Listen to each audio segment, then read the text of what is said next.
You're listening to the Spark Radio Network, internet radio like you've never heard before. Innovation, creativity, and imagination are all said to begin with a spark. So fasten your seatbelt and take the ride of your life and listen for the spark. All writers are prone to becoming so attached to our characters and stories that we struggle to see why a passage may not be working. It takes another set of eyes to help us nurture our writing into full maturity. At Black Wolf Editorial Services, we strive to enable writers to develop and grow, shaping stories into masterpieces that can stand the test of time. Editing services are provided for all genres and all age categories. Services range from critiques of the short story through to line edits of the full-length novel and copy editing for those preparing for publication. We also offer assistance on generating a writer's bio for your websites, as well as help with those book blurbs and promotional material. We won't abandon you to the masses. We want to celebrate with you in your successes. Black Wolf Editorial Services, nurturing your writing into maturity. For a full list of services and prices, visit us at blackwolfeditorial.com. Hello, KLRN family. Welcome back to When's World. Let the party begin. This is Larry WACHS of the world-famous WACHS Modcast, Atlanta's #1 smartphone radio show on iTunes and Google Play. But that's nothing compared to When's World. It's your world, Squirrel. It's When's World. It is When's World, but when you're here, it's a dual world. We're like Pangea. See, that's a form of concern trolling that you just did. I come in here on your thing, and then you're saying, you know what, I really care about what you think. You do all the work. You think of the topics. Yeah, no. I'm here to read and react.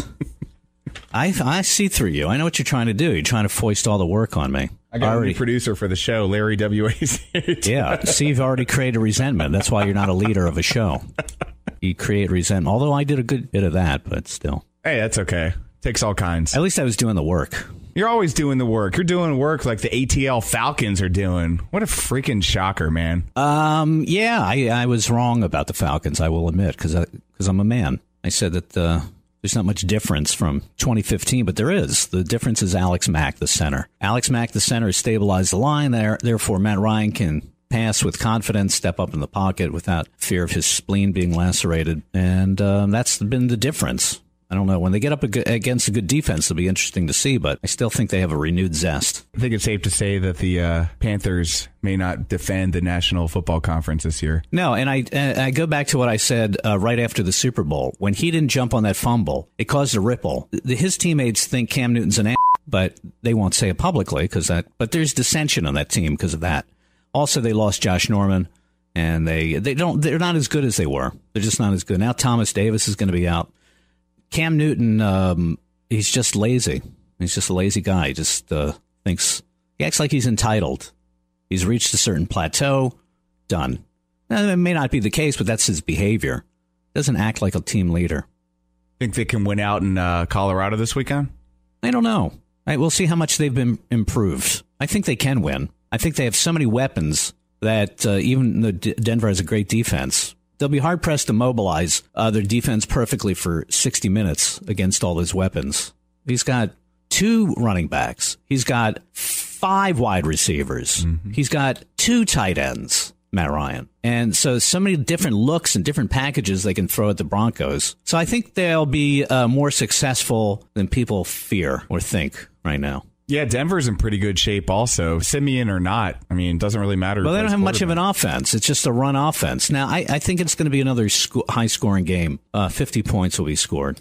Not by one team, but both teams. So I would take the over on that game. 1 defense, 1 great offense, 1 offense, and 1 defense. So over-under Falcons wins, 11.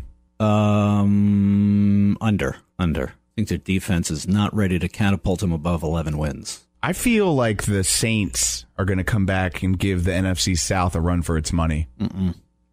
I know their defense is absurd, but it's beyond absurd. It's absurd with Bird back there. Jarvis Bird. What a waste of money. That's why you find out why Buffalo got rid of him. No, it's not going to happen for them. They'll score a lot of points, but that defense is going to keep them on the floor all the time. Speaking of Buffalo, last week, the first time since 1993. Hold on, get that. A clown is calling you. The clowns are taking over. Well, it's the one from South Carolina. He said, meet me in the woods in about 3 hours. I'm going to decline that offer, actually.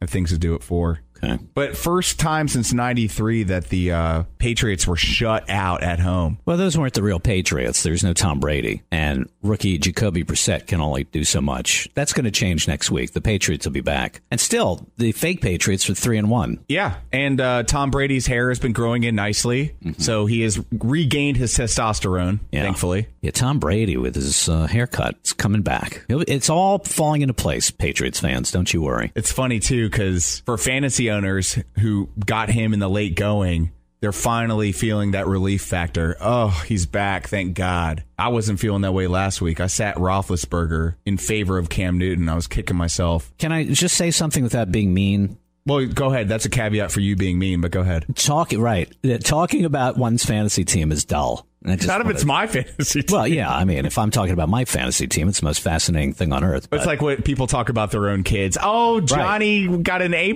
on his. Nobody. That's cares. right. Your players are your kids in essence. That's why it's a fantasy. No, of course that's the nature of the fantasy. It's like I own these players. It's like neo-slavery. Yeah.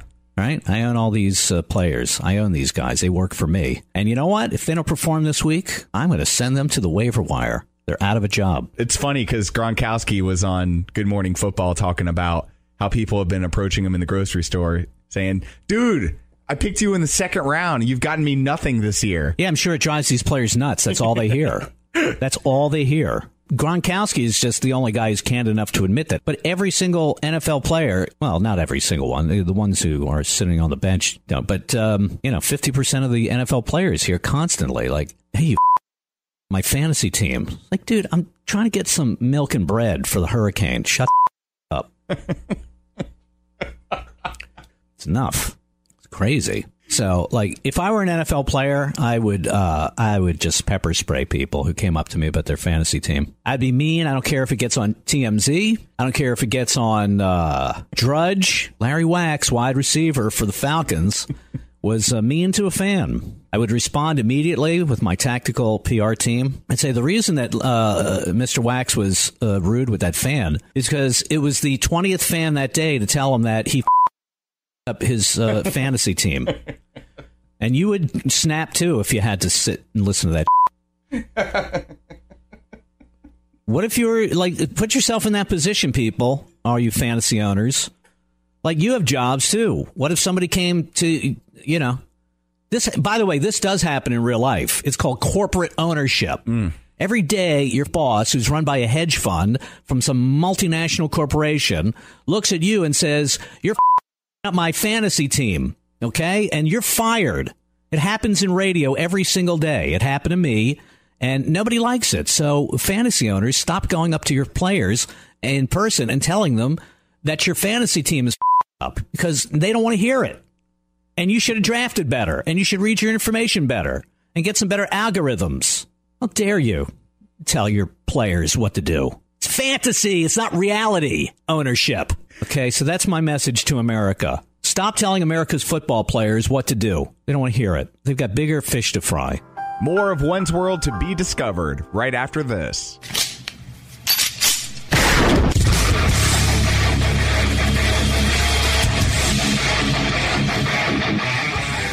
This is Slickery Trigger for Rebel Road Tactical. With proper care and feeding, your pistol will be ready when you need it. There to save your life. Shouldn't your gear be that good? Whether you need a holster for comfortable everyday carry or a tough-as-nails holster for your next training course, Rebel Road Tactical has what you need. Check us out on the web at rebelroadtactical.com.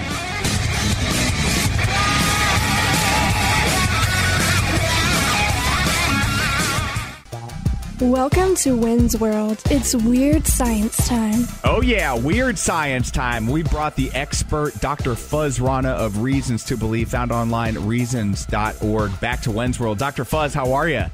Doing great, Joey. How are you? Doing fantastic. You know, this week's subject can be a tad edgy, so for those of you with little ones in the car, feel free to earmuff it. And they've had their opportunity. So there you have it. And today's subject is sex brings men closer to God. And I can't tell you how many times I've screamed out the name of my creator during this experience. And it has a lot to do with the love hormone oxytocin, which not only promotes social closeness and helps in childbirth during delivery, but also triggers increased feelings of religiousness. Now, Dr. Fuzz, this so-called study, who did it and what did they find? Yeah, well, Joey, this also might explain, too, why people don't believe in God, because, if you're not having sex frequently enough, that could make you pretty angry. But all kidding aside, this is actually, very serious work done by a team of researchers from Duke University. And what they were doing was essentially trying to establish whether or not oxytocin release from the hypothalamus in the brain actually promotes a greater sense of spirituality. And so they took a group of 83 men, broke them into two groupings. One got a placebo, one got a dose of oxytocin, and they showed that for those people that were administered oxytocin, they had a greater sense of spirituality, and they also had a greater positive experience when they did things like meditate. And in fact, that experience lasted for up to a week after administering the dose of oxytocin. And furthermore, they found that there were two different genes with particular variants or versions of those genes that seemed to make individuals much more susceptible to a spiritual experience, whether they were believers or non-believers.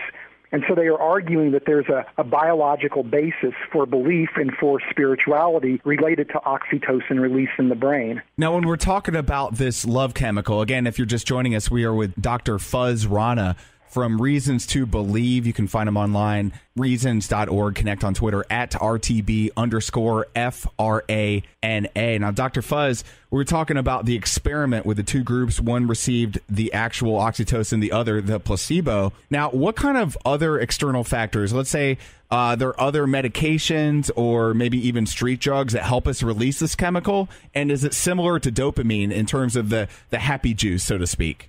Yes.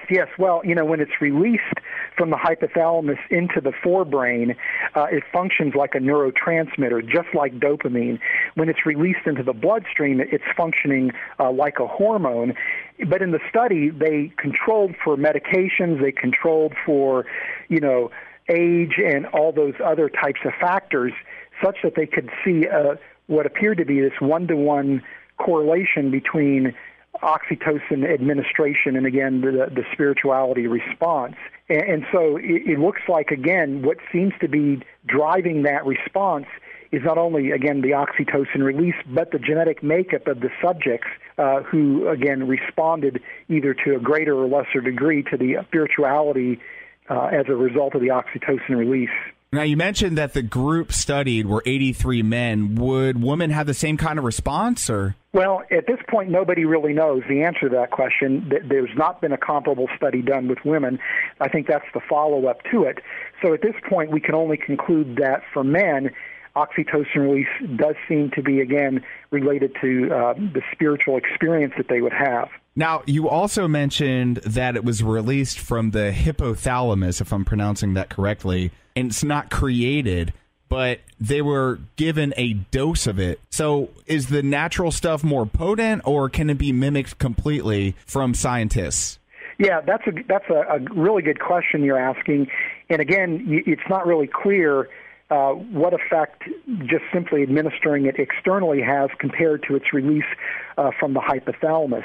So again, that's another factor to consider when trying to interpret the results. But it's comparable to what's seen in other studies where people, again, will have oxytocin administered to them and they have a greater sense of empathy. They are more altruistic. They tend to do things that are positive in terms of social bonding. But also there's other studies that show that for people that are self-professed Christians, they claim to have transformative religious experiences. And when they do make those claims, they tend to have higher levels of oxytocin in their blood than people who don't claim those experiences. So what they're doing through administering it externally probably has validity from a biological standpoint. So would it be fair to assert that some people, religious people, I guess people, faith-based people, have more of this chemical living in their hypothalamus? Or well, that's what skeptics would probably argue, is that at the end of the day, our spirituality has nothing to do with truly encountering God, but rather just simply some kind of biological phenomena that seems to be mediated by oxytocin. So what do you think about that?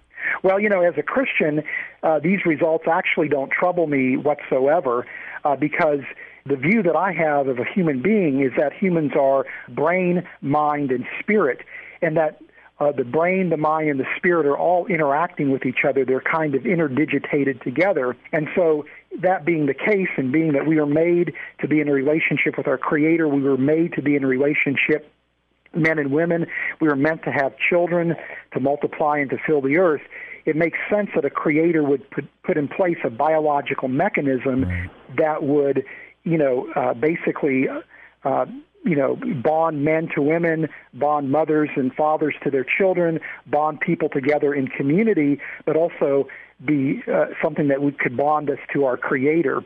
And so I don't see the fact that there's a biological component to our spirituality as being troubling, because I think what happens with our brain influences our mind and influences our spirit. I would also argue that what happens to us spiritually can influence our thinking, our mind, and can influence our brain and our physiology. So it works both ways. Well, as always, Dr. Fuzz Rana, you're blowing my mind here in When's World. You are just a fantastic guest, always with the keenest of insights. Found online again, reasons.org. Connect with Dr. Fuzz Rana on Twitter at RTB_FRANA. And of course, you can contact the organization via the Twitter sphere at RTB_official. Dr. Fuzz, thank you as always for taking the time out here in When's World. We appreciate you. Yeah, thanks for having me, Joey. It's been a blast.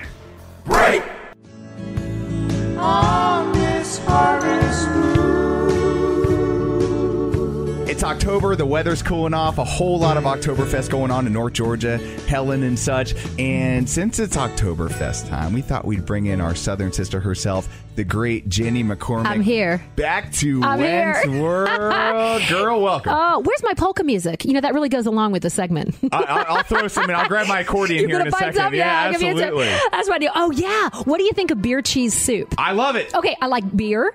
I like cheese. I like soup. Heck yeah, man. Put them all together. Let's do it. Oh, my goodness. Okay, guys, this is a fabulous cool weather dish for you. I actually advise eating it outside. We had this week outside on my back deck, little October kind of outdoor kind of cool weather enjoyment. It was amazing. Simple to whip up. A lot of times people think beer cheese soup is complicated. There's a lot of steps involved. I've got an easy 30-minute recipe for you. Ooh. This will be posted on my website, southernsistershome.com. Go to the blog. You can find it there. But all you need to do, guys, and I bet you anything, you've got this stuff in the house. Joey, I know you've got beer in the house. Oh, yeah. You could whip this up in a heartbeat. You're going to melt about 4 tablespoons of butter in a large pot over medium heat. You're going to add 1 finely chopped carrot, a large chopped onion, and 2 cloves of minced garlic, and saute that for a few minutes. You're going to add then 1/4 cup of flour. That's your thickener. That's going to thicken your soup up nicely. You want to cook that for about 3 minutes. And anytime you're adding flour to anything like that, cook it well, because you don't want a floury taste. So not cornstarch flour. No, you want flour, regular flour. And you cook it, and it'll kind of turn a golden brown. You're then going to add 1 cup of milk, 1 cup of half and half, and slowly pour that into the flour mixture, whisking it the whole time.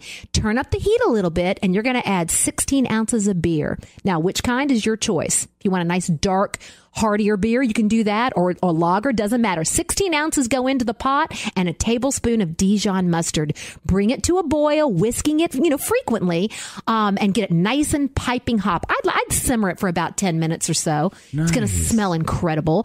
Now, you just spoon this lovely goodness of autumn yumminess into some bowls. I would put a little drizzle maybe of some cream on top, a little creme fraiche, or some people even do a little dollop of sour cream. What what about I know, this just came to me. How about a sprinkling of smoked paprika? Ooh, that on sounds top, good. right? Yeah. Or some croutons, some of those great, big, thick, crusty croutons, Yeah. Hello, autumn.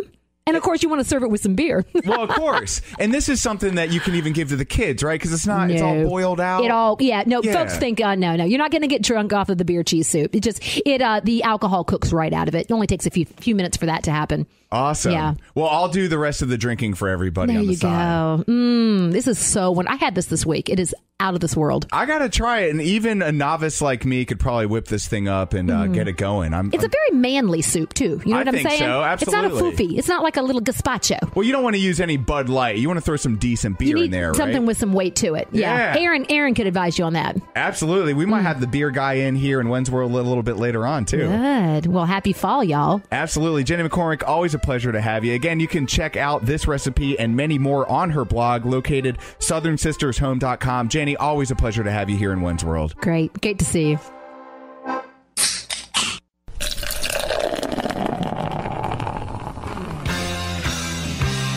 We're getting boozy with the beer guy, Aaron, and the Wens, right here in Wens World. Back and getting boozy with the beer guy, Aaron Williams. Welcome back to Wens World. Great to be here. Oh, man, it's October, so you know what that means. Yes, it is. Football. And Oktoberfest. Oh, that's right. There's Oktoberfest now.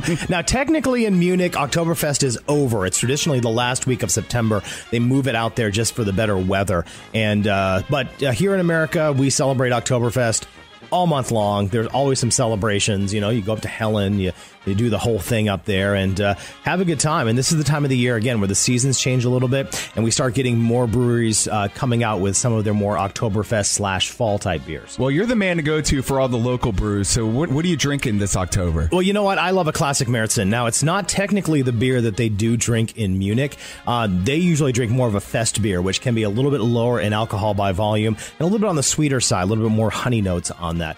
It's still delicious. It's great. And actually, Sierra Nevada makes a really nice fest beer this year. What Sierra Nevada does is that they partner with a German brewery every Oktoberfest, a different one. And so every year it's something different. So this year's version's a fest beer, a little bit sweeter, a little bit nicer notes. So if you see it, it's Sierra Nevada. It's got a blue label on it. It's pretty decent stuff. But we have, again, great Märzens that are being brewed here in Georgia. One of my favorites, Max Lagers, who we actually had on the show this weekend on Beer Guys Radio and beerguysradio.com. They make a great Märzen as well. Arches down on the south side, they make really nice German-style beers as well. So definitely check out their Oktoberfest, their Märzen as well.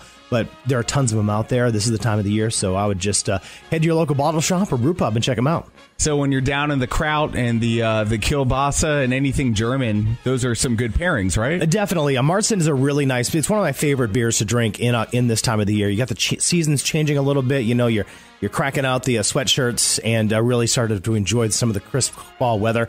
And Märzen is a really nice drinking beer. It's crisp.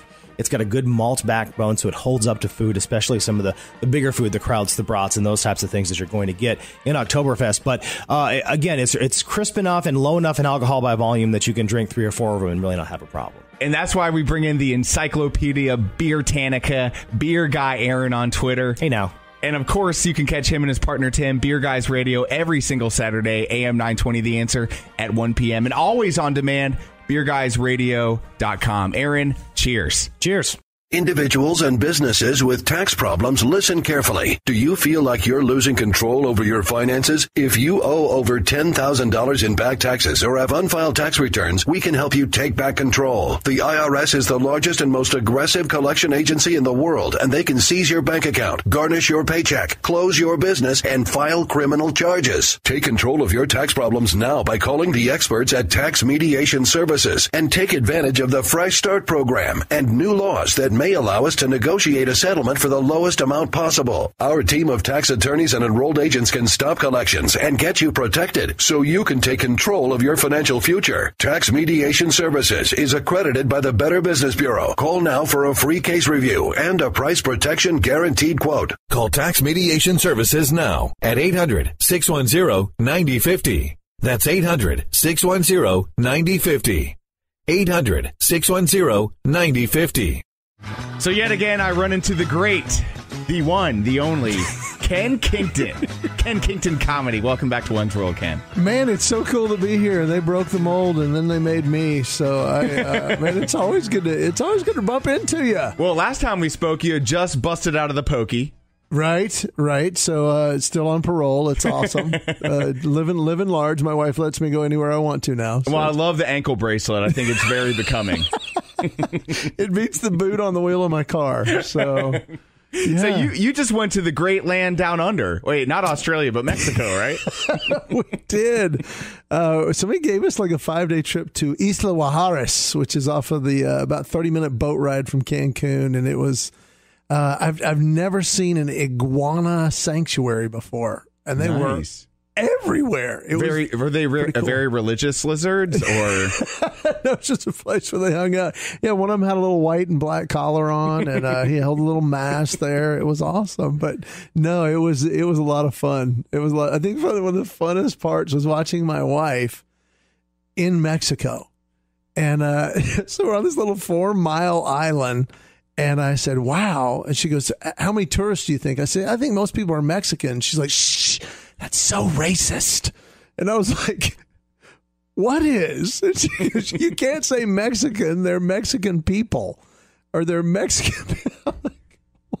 I think they know they're Mexican. And she was just like, shh, that's so embarrassing. And just the fact that she could not put that in her brain that saying that someone is Mexican that's Mexican it's not racist. So you just can't bring up a wall in any capacity. True that. That's the only thing you don't want to talk about in Mexico. Steer clear of that.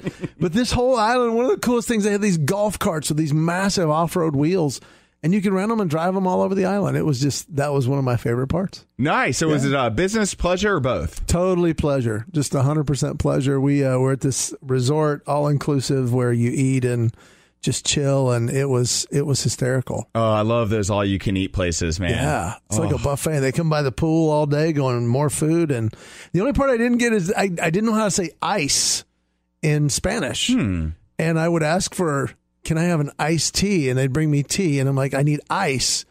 And they could not put that together, what that meant, until about the second day. And they're like, oh, yellow. And I was like, huh? No, I don't want my ice yellow. I don't want it yellow. I want it clear, please. Exactly. Thank you. Gracias and por favor. Yes, indeed. But that was just funny to me. I had to learn how to say ice, and I don't think I did it right, because about half the time I'd get some yellow and red swirled drink, and I'm like, no, iced tea. And nice. It's weird. So what else have you been up to? You're back in the comedy circuit. You went to the Ukraine. Yeah, I was in the Ukraine. I just got back from, let's see, Arizona, Florida, Tennessee was the last run. And I think I'm off this weekend, which is great. I've been running hard. Busiest year of 26 years this year. Wow. I think 5 countries, 36 states in 1 year. It's been wonderfully crazy. Lots of airports. Just fun. Ooh, okay. You brought up airports. Any fun airport stories in the last month or two? One frustrating one, and I don't know, on the end of a trip, you're just tired. It's like, gosh, I've just done 5 shows in 3 days, and I just want to go home. And I'm waiting, and I walk up to the gate, and they're like, Zone 3, if you want to check your bag, you can do that. And I'm like, well, I'm Zone 1. So I walk up, I'm like, I'm Zone 1. She goes, well, I haven't called Zone 1 yet. I'm like, you're on Zone 3. Well, that's just if they want to check their bags. I'm like, oh, okay. And I walk away. I'm talking 60 seconds later. She said, Zone 2, you can board now, Zone 2. And I'm like, okay, are we doing this backwards today? Because I'm Zone 1. She goes, oh, I've already called Zone 1. And I'm like, I just talked to you 35 seconds ago, and you said that you hadn't called Zone 1. I needed to get in the back of the line. She goes, oh, really? Whoa, you said you were Zone 3, though. I was Zone 1, and they called Zone 3 to check bags. And this woman was so confused. She had no idea. And it was just, I was so tired, and I didn't. But I just wanted to slap her and walk down the jetway instead. You just wanted to yell Allah Akbar and slap her silly, didn't you? I've been there. Trust me. But you got to keep the turban in your carry-on. Absolutely. You don't want to bust that out in certain areas. And you know, if you do anything, she has the power to go, I don't like him, and I don't think he needs to be on the flight. Take him back to prison. Take him back to the pokey. And so I just kind of shut my mouth and walked on and tucked in my seat. And I'm like, I just want to go home. So, yeah, travel's not always as exciting as people think it is. Because most people travel, they go on vacation. Yeah. Going on vacation. And it's like, nope, I go to a hotel and get in a rental car and then do that. And then come back to the hotel and get the rental car and then go back. And I take an insanely early flight. And it's the fun part of my job is actually the shows. It's so amazing that you stay in such great shape. You're hardly ever sick. I know when I go places, I have a gallon of hand sanitizer with me. Just because when I think about places I'm not sure of or haven't been, I just assume that the deadliest of everything is waiting for the winds to arrive. You're a germaphobe. Oh, That's big awesome. time. Even at church. Like, I volunteer every other week. Yeah. But they tried to sign me up for working with the kids. Yeah. I was like, I don't want to be around those little germ bots. No doubt. No way, Jose. Have you seen what they do? Have you seen the snot that they blow? It's like green and brown and things that snot should not be colored as. It's like... I've had friends that just say, hey, man, you traveled. Did you see that special on hotel rooms where they do the ultraviolet light? And I'm like, no, I didn't. Oh, man, you got to go look that up. I'm like, no, I don't, because I have to go to hotel rooms. I don't need to see how that happens. I love hot dogs. I don't want to see how they're made. I just don't. Let me enjoy my old boots and newspaper as I sleep in the bathtub in the hotel room now that I've seen the 2020 special. Exactly. Just cringing, sucking my thumb in a bathtub with hot water and bleach. I just get a gallon of bleach and it burns.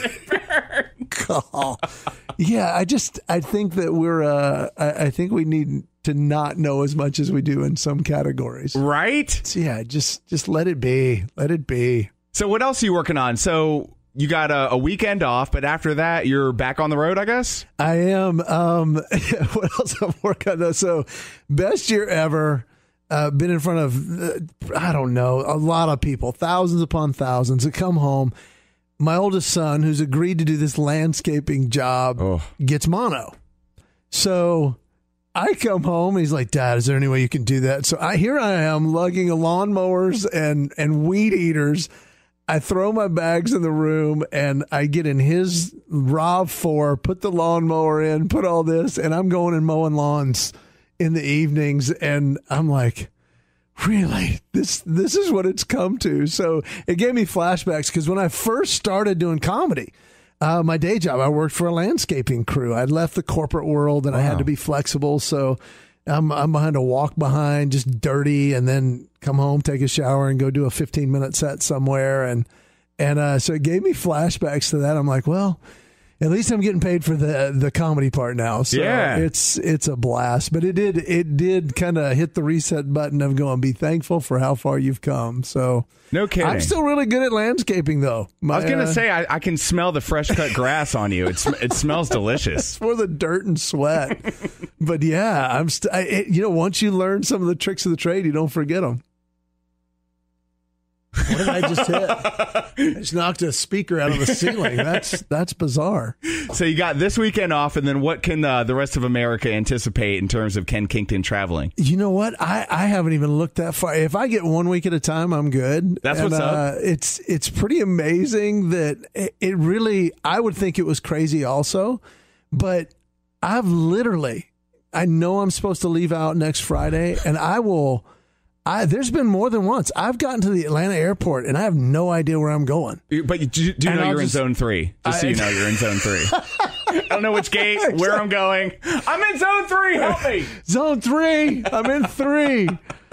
And I've punched in my frequent flyer number, and it says that. I'm like, oh yeah.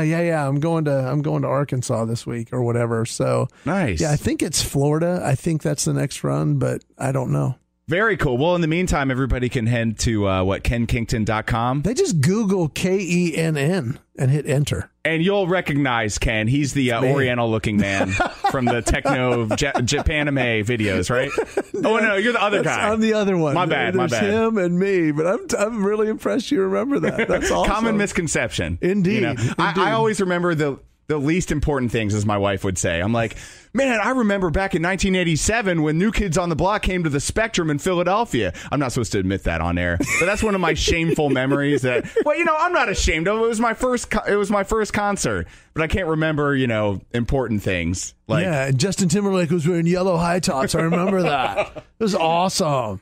I heard. I didn't see it. I mean, yeah, totally. I heard from a friend. I saw a picture once on Facebook or something, but yeah. Then I deleted that person because that's what dudes do. That's right. I wish more people would learn that. They're like, oh, I hate this girl. She's always doing this and this and this on Facebook. Then I'm like, delete her. Unfollow. Yeah. It's not that hard. Well, it's funny because I unfriended some people that I just got annoyed with the political posts and things about Trump and Clinton. And I'm a Gary Johnson guy, so there are only a few of us around. But I realized that I shouldn't have unfriended him in the 70s or something. Yeah, he was. He's making a comeback too. It's amazing. He's running out of money, so he's got to get back on the Nick at Night kind of thing. But it's just crazy because I thought maybe I shouldn't have unfriended him because now, when November passes, political season will be over, then I have to take the humble route of adding friend instead of just unfollowing them from the rip. Ooh. Now it's weird. And I've had to unfriend and unfollow. I didn't know you could. I didn't know there was a difference. Yeah, well, unfollow. If you unfollow somebody, they still are your friend, so they don't see the dreaded add friend. You know what I'm saying? Yeah. Like, I've been unfriended on Facebook. Okay, so just unfollow. Yeah, you can unfollow them so they don't show up in your news feed. Oh, I'm so doing that. Yeah. That's brilliant. That was worth the whole time right there. Yeah. 11 minutes in. Bonus. This is when the magic happens. Bonus. Well, thank you so awesome. much for your time, man. I so appreciate it. So you're not just fun, you're informative. There's thousands of your hundreds of your listeners right now going, I can unfollow? I don't have to unfriend? This is great. Tens of people right now are impressed with this conversation. We have changed tens of lives.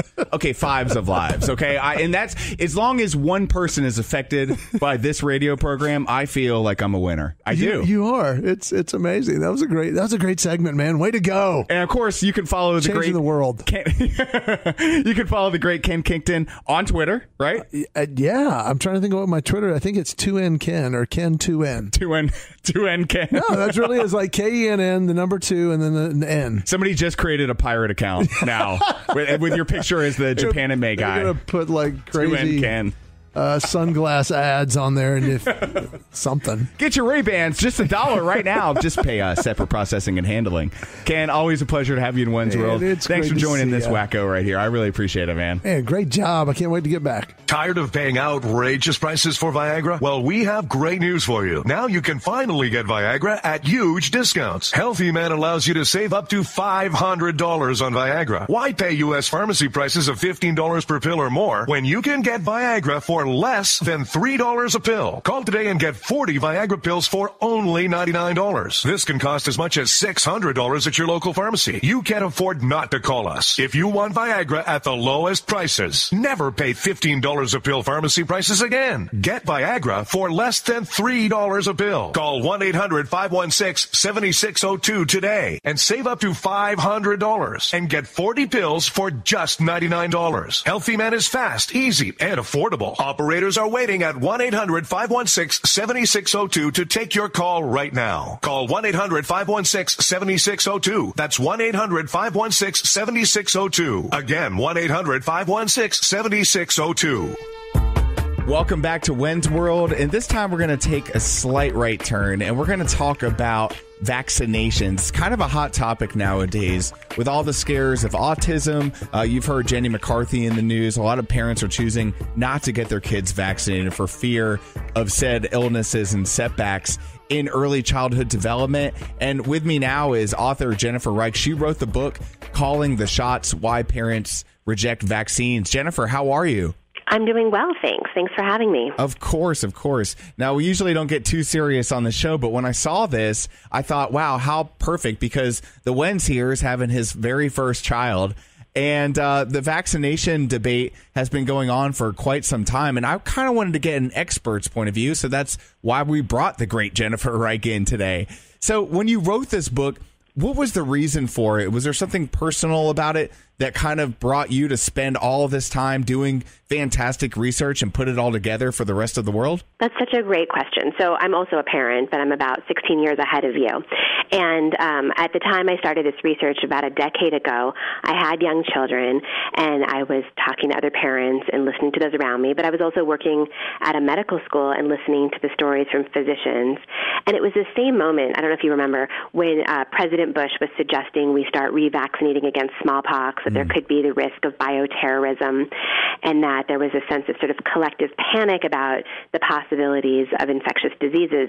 At the same time, I was listening to parents who were feeling uneasy about the number of vaccines that were being recommended. And I thought it would be an interesting opportunity to really listen to what parents' concerns are, to talk to pediatricians, to talk to experts in the field, and to try to figure out what information everyone's drawing on to make the best decision they can for what everyone wants, which is healthy children. When we're talking about vaccinations and the threat of such diseases as smallpox coming back into mainstream society and affecting America's youth, why are parents, in your opinion, so skeptical about vaccinating our kids when these vaccinations are the very things that helped us distance ourselves from these third world nation diseases that still experience them? I think it's a great point, a great question to ask. And I think there's a lot of things that go into this. So from the experts' recommendations and what you're going to see in the coming months is that newborn babies in the first several months of life are offered up to like 6 vaccines in the first 4 months. Right. And for parents, that feels overwhelming. You're looking at this tiny new person and wondering if that could possibly be safe. And intuitively, it feels like it's probably too much. When I talk to experts about it, what they say is that babies encountered thousands and thousands of bacteria within minutes of being born. Their immune systems can handle this and, in fact, really need it to prevent them from having the worst outcomes because babies are the most vulnerable to the worst of infections. And trying to put those pieces together, as a parent, what feels right and what experts are saying they scientifically know is to be true, I think is a big space, and I think it's a really hard one to communicate across.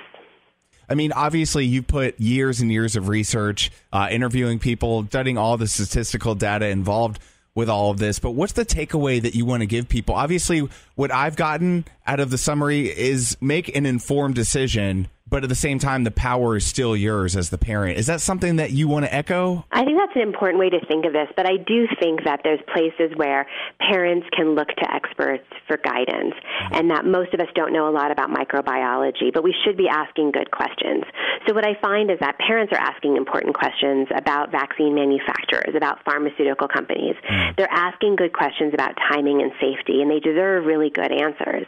I do think there are good answers out there, so I don't want anyone to walk away and think that all of vaccines are a cafeteria style of options where people can pick and choose what they want, because the problem with that is we're all in this together. So whether I vaccinate my kids or not has implications for the kids on my street, for the babies who are too little to be vaccinated against some diseases, for the kid who's being treated for leukemia, for immune-compromised people at the grocery store. You know, that my choices have impacts for everyone. So I don't think it's enough to say that everyone's, an expert on their own children and everyone can make their own decisions, but parents should keep asking good questions and experts should keep providing good and better answers all the time. Now, do you think that parents are responsible for more than just their children? So, for instance, if I were to decide, baby Wenz isn't going to get vaccinated, but I do send that child out into the public where other kids are going to be, do you think that that's kind of an irresponsible choice at this point, given all the information we have? Where I'm sympathetic to where parents are coming from who are questioning is that what you're soon to learn is that in most of parenting right now, parents are told they're responsible for their own children, but not other people's children. So they should privately fundraise for their own children, but not worry about the funding in schools down the street, or that they should invest in their own kids to have the best opportunities, but not worry whether opportunities exist for other people's children. And so I think it's the same logic when we look at infectious disease prevention. Is it enough to say, I'm going to make the best decisions for my children and that I can handle their illnesses, I can take time off work, or I can support them with great nutrition? Is that enough? And I think the question that we need to start asking all parents is can we do more for everybody's children, not just our own?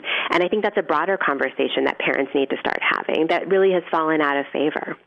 That is so good. And obviously you can check out Jennifer's book, Calling the Shots, Why Parents reject vaccines. And I'm looking for you on Twitter, but there are a ton of Jennifer Reichs. So how can we find you? Yes, on Twitter, I'm Jennifer Reich 1. And you can also look at my website, jenniferreichphd.com, and I have lots of links to the things I do and say there as well. And the book's available at Amazon and all the usual places. At this pace of people choosing not to vaccinate our kids, are we going to kind of, in your opinion, rewind 500-600 years, or is this just kind of one of those passing phases that you think because of the general distrust in big pharma that's brought us to this point? We've been, since the very first vaccine against smallpox, we've been hearing questions about whether vaccines are really safe and whether they're really necessary. So I don't think questions of trust are going away anytime soon. But what we are seeing is a growing number of parents who are rejecting vaccines, but also many, many more who are saying that I'll use some, but not all, and I'll decide for myself when I want to do them.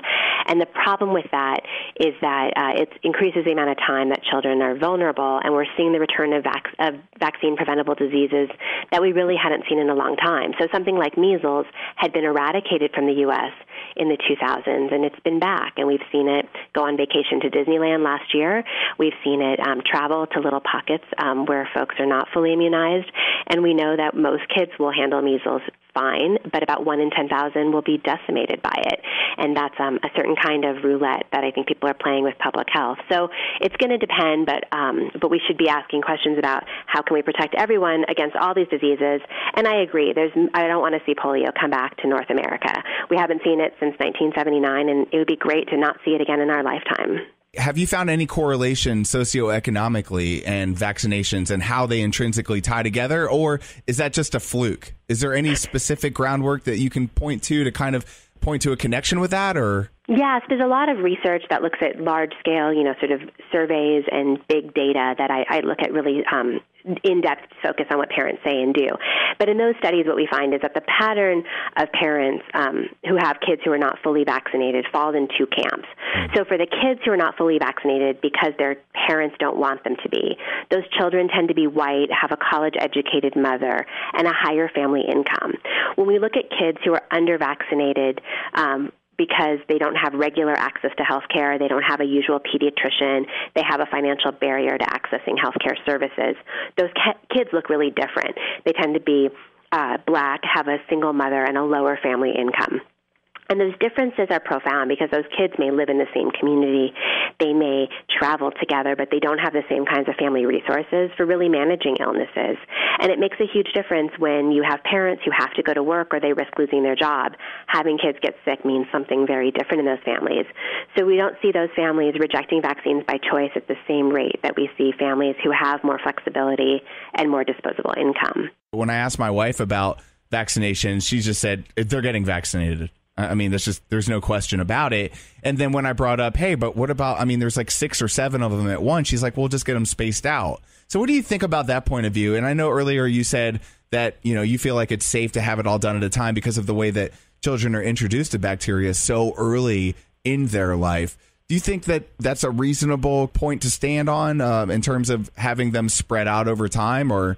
Well, I'm guessing a lot of what your wife, if she works at a children's hospital, is drawing on is that if you talk to people who have seen these diseases, they know that these are not minor diseases, and that most of us are really lucky that we haven't seen a lot of these diseases in our lifetime. We don't know what they look like, and that's a fantastic luxury to have, but it does mean that they often seem less pressing.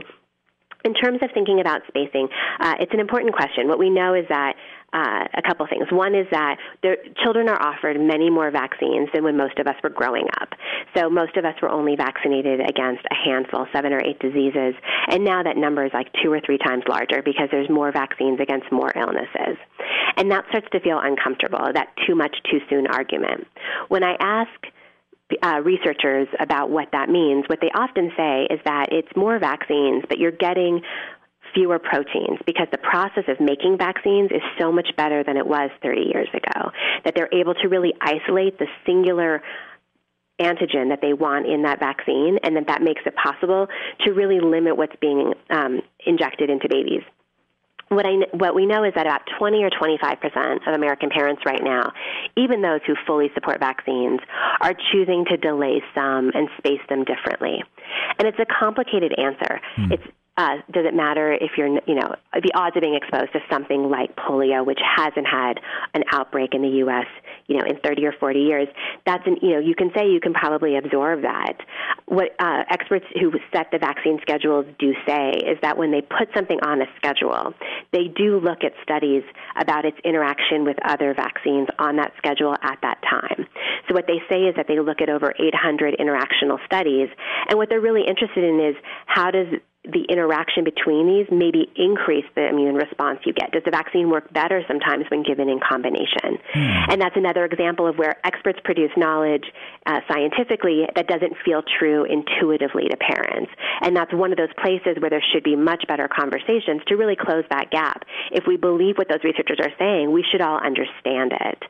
One way this plays out is I hear from parents all the time, why are we giving the same vaccine to an 8-pound baby and a 200-pound football player? And when you hear that, you think, that sounds right. That doesn't sound intuitively correct. And so I've asked experts about that because I think that sounds right. And what they've explained to me, which I think is really interesting, is we think of vaccines like all other medications, and they're really different. So there's no volume of distribution. It doesn't move into your blood with a dosage in the same way a medication does. It's like if a person sneezed on an 8-pound baby and sneezed on a 200-pound football player, they'd get sick at about the same kind of way. Wow. And so it's not like a measured dose in the same way. And I found that a really interesting way to think about a lot of these kinds of questions that parents come to. And as a parent, I understand these questions feel like the right questions to be asking.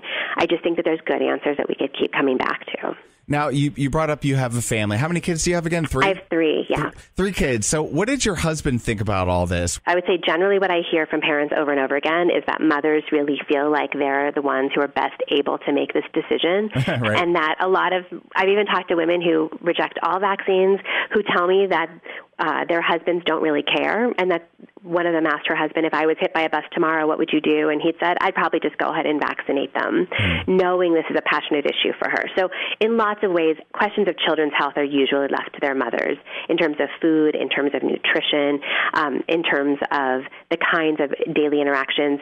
Women are more likely to bring babies and children to the doctor's appointments. So they're more likely to have the conversation with doctors.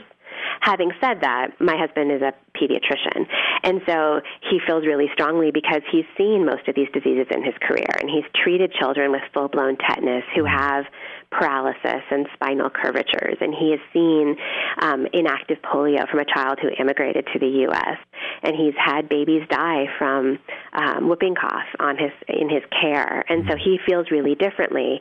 And I think that's back to this question of, we're often looking at our own kids, and a lot of us don't have experience with these diseases, and I think that really shapes the way we look at these questions. Now, I kind of notice a trend throughout the book. You're not really super worried, but you are somewhat concerned about where this is going in terms of the longevity of this country and how this generation will grow up, vaccinated, not vaccinated, and the bearing that'll have for future kids. And where do you see all of this landing, I guess? Do you think that eventually people will sort of wise up and stop being so paranoid and just get their kids vaccinated? Or do you think that this is going to kind of evolve into a bigger thing where we're going to start to see measles, mumps, rubella, things like that be way more prevalent in the classroom and society? When I think about the things that I worry about, there's a long, long list of things I worry about.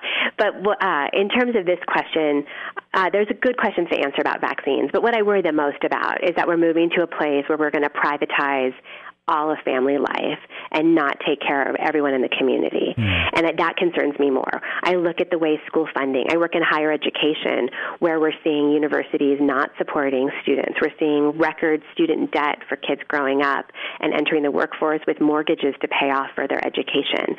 It's things that didn't exist in this kind of way. Those are the things I worry about. And to me, vaccines are one place that plays out. It's one sign where we're asking parents to be experts on their own children, but not invest in everyone. And those things worry me quite a bit more broadly, because I think we can do a good job and make everyone safe, make everyone thrive, take care of everyone's children. And I think long term, those are important questions. The other thing I worry about is if we do see the return of things like mumps and measles, which we are seeing, what we know is that not all families can handle those equally. And so what I fear is that the families who are least positioned to handle serious illnesses, who are least able to maintain housing and employment when their kids are hospitalized, for weeks at a time, which happens with measles and with whooping cough for young children. I worry that those families who are the most vulnerable are the ones who are going to be in the worst situation when we see the return of these diseases. And that brings me back to this larger question, which is, I think it's okay for those of us who have the luxuries to make these decisions, to read up on them, to think hard about this, to ask what are the implications for not just my kids, but for all the people my kids encounter. And I think that's a different kind of parenting. It's a different kind of conversation, but I think it's one we should be having. Jennifer Reich, fantastic conversation. Calling the shots, why parents reject vaccines, available wherever books are sold. Also, head to your website, right? That would be great. Thanks so much. Absolutely. Thank you so much for your time today, Jennifer. Good luck with the baby. Oh, thank you. Ladies and gentlemen, the Wens here is not a fan of the Atlanta Falcons, but they've been doing very well. They just came off a big win out there in Denver against the defending Super Bowl champion Broncos. But I do not believe the hype. Last year, the Falcons started off 5-0 and still didn't make the playoffs. This year, they're starting off 4-1. I wanted to bring in an expert for a weekly Falcons physical from the head to the feet. Without further ado, Wens World's personal football physician, Dr. Nick. And it's time for the Falcons Physical. I am Dr. Nick. We're going to take a look at the body of the Atlanta Falcons after their performance in Week 5 against the Denver Broncos. We start at the top. The MRI comes back A-OK as head coach Dan Quinn and defensive coordinator Richard Smith's defensive plan held the Broncos to their fewest points all season, only 16. The offensive side of the brain also was outstanding, with Kyle Shanahan's game plan getting the ball into 7 different players' hands, 122 rushing yards, 88 of those coming from Devontae Freeman, and 267 passing yards, the leading receiver being Tevin Coleman, 4 receptions and 132 yards. Julio Jones only got 2 receptions and 29 yards, but that just goes to show that the offensive brain of the Atlanta Falcons is versatile and continuing to prove that. Moving down the body, we'll look at the arms. Of course, that is quarterback Matt Ryan. He went 15 for 28 with 267 yards and 1 touchdown. Now, that is not stellar by Matt Ryan's standards, especially after the performance against Carolina. I have no real concern, as a bad Matt Ryan game still gave us a W over the Super Bowl champions. Legs are also strong, too, with Devontae Freeman continuing to be number 1 in the backfield. He got 88 rushing yards, averaged around 3. Not a bad performance from Devontae. Tevin Coleman also got some running action as well, with 6 carries with an average of over 5 yards apiece. Tack 1 more rushing touchdown on, and I'd say that the running game is still looking solid. The feet of this team are fine, as Matt Bosher eliminated any questions there may have been surrounding his hamstring last week, as he kicked a 68-yard bomb and pinned the Broncos at their 1-yard line, giving our defense an advantage to get the ball away from the Broncos. Matt Bryant, being just as potent as ever, went 3 for 3 last week and had a field goal kick of 46 yards. As for the core of this team, we're going to say that the Alex Mack prescription during the offseason has worked wonderfully. Now, Matt Ryan still did get sacked twice and knocked down 7 times, but against a Denver defense, that's not too shabby. He did have plenty of time to throw on most downs, and the run blocking of the offensive line allowed for Devontae Freeman to plug away at the Denver defense. And as for the back of this team, the defensive side of the ball performed well enough to get it done in Denver. We know that this defense is not number 1 in the league, and it won't be. But they held the potent Broncos running game to less than 100 yards. The only downside I see of the backs' performance last week is that Paxton Lynch was able to get 220 passing yards on 23 completions of 35 attempts. Now, the backbone of this team is proving that it can be more strong and more flexible. However, I do still have a few concerns when it comes to this team's defense. They did, however, have 1 interception against Paxton Lynch and forced 3 fumbles. Unfortunately, they didn't recover any of those. Now, as we move into Week 6 to take on Seattle, my synopsis for that is that the Falcons will still need to strengthen their back. They do need to improve defensively and not allow the running or the passing game to get too out of hand. They will be facing a Super Bowl champion quarterback in Russell Wilson instead of a rookie like they saw in Paxton Lynch. This is not a game that the back can be too bendy on, or we may see a possible disc blowout. Thankfully, though, we do know that this team's offense is more than capable of making up any ground lost to Russell Wilson and the Hawks offense, so I do expect the arms, legs, the head to all get in the action to ensure that there is a Falcons win. My final synopsis, Dr. Nick gives the Falcons a score 9 out of 10 on their Week 6 physical. I have no worries about the extremities or the stomach core of this team. I do still have some concerns when it comes to the back, and as we all know, your back can often make or break your health. Even with those concerns, I do expect to see the Falcons come in for their Week 7 physical feeling even better than this week and with a 5-1 record. My official prediction is the Falcons beat the Seahawks 27-24. This has been the Falcons Physical. I am Dr. Nick. My friends, that is all the time we have for this episode of When's World. Say, head to SoundCloud.com, up in the search bar, WENZ World, for this and a whole lot more. Talk to you soon, KLRN fam.